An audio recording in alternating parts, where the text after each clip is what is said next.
அனைவருக்கும் வணக்கம். இன்னைக்கு ஜாதகத்துல மங்களகாரகன் செவ்வாய் பகவான பத்தி பூமிகாரகன், மங்களகாரன் திருமணத்துக்கு உண்டான அதிபதி செவ்வாய பத்தி பார்க்க போறோம். அதாவது குறிப்பா நெறைய பேர் பொண்ணு பார்ப்பாங்க. ஆ செட் ஆகாது. பார்த்துட்டே இருப்பாங்க. பல 100 பொண்ணுக்கு பக்கமா ஒவ்வொருத்தர்ல பார்த்துருப்பாங்க.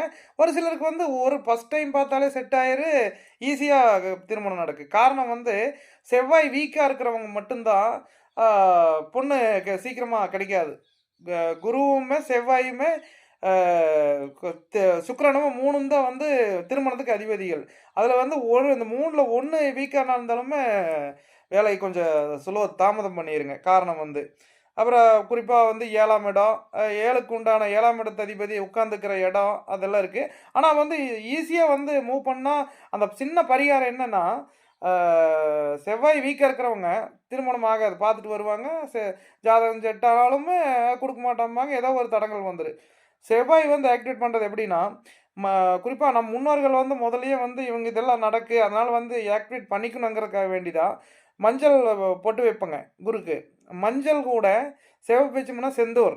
அதுதான் செவ்வாய் பகவான். மஞ்சளும், குங்குமமும் இருந்தா மங்களகரமா இருப்பாங்கங்கிற மாரி சொல்லுவாங்க. அதனால மஞ்சளும், குங்குமமும் வச்சுட்டு போனீங்கன்னா, பொண்ணு ஏதோ செட் ஆகல. சில பேர் பொண்ணுகளுக்கும் செட் ஆகாதுங்க. அந்த மாரி சிறுசாவாவது வச்சுட்டு போனீங்கன்னா, கண்டிப்பா சக்சஸ் ஆகு. ஆ வாழ்க வளமுடன். கொஞ்சம் ஆக்டிவேட் பண்ணிக்கோணுங்க. அதாவது செவ்வாய் வீக்கா இருக்கு அவங்க ஜாதகத்தில.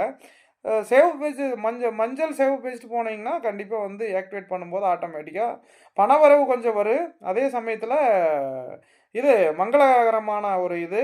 அதனால வச்சுட்டு போனீங்கன்னா, செவ்வாய் பகவான் கொஞ்சம் நீச்சமாவோ, கொஞ்சம் பாவர்களோடையோ, கொஞ்சம் ஆக்டிவேட் இல்லாம இருந்தா, செவ்வாய் ஆக்டிவேட் பண்ணிட்டீங்கன்னா, சிவப்பு கயிறு கட்டிக்கிறது. மஞ்சள் சிவப்பு கயிற கையில கட்டிட்டீங்கன்னா, ரைட் சைடுல ஆ வலது கையில கட்டணுங்க. மஞ்சளும் சிவப்பும் கட்டிட்டீங்கன்னா, சீக்கிரமா திருமணம் ஆகறக்கு வாய்ப்பு இருக்குது. வாழ்க வளமுடன். நன்றி.